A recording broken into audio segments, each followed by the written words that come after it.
Первая мультистобальница в коме в этом году. Выпускница Сыктывкарского физико-математического лицея получила высшие баллы за ЕГЭ по химии и математике.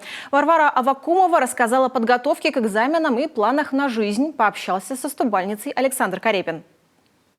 Химия 100, математика 100. Итого 200 баллов за 2 предмета на ЕГЭ. О таких результатах многим школьникам остается только мечтать. Выпускница физмат-лицея Варвара Аввакумова с улыбкой рассказывает нам о том, как готовилась к выпускным экзаменам. Было непросто, отмечает Варя, но ничего сверхъестественного. Главное – правильно распределить время. Я слышала истории, что некоторые прям ночами не спят и готовятся. У меня такого не было. Как-то успевала находить время для всего. Вот. Я даже не знаю, наверное, за это спасибо лицею, потому что лицей научил правильно распределять время, потому что учиться все равно постоянно это невозможно, нужно отвлекаться на что-то.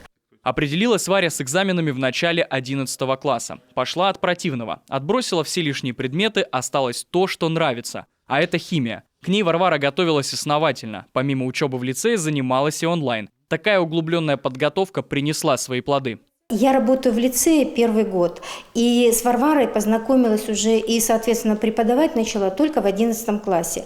Варя очень мотивированный, целеустремленный человек. Мы ожидали, что у Вари будут такие высокие баллы по химии, ну и не только по химии, наверное, по другим предметам.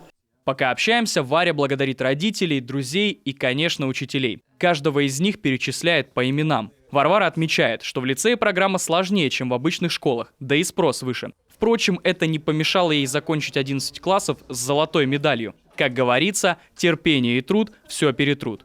Учиться было, конечно, сложно. Лицей отличается от обычных школ, но я очень благодарна лицею, не жалею о том, что пришлось пройти через все эти трудности. И считаю, что вот мой успех на экзаменах это отчасти сыграл огромную роль в этом лицее.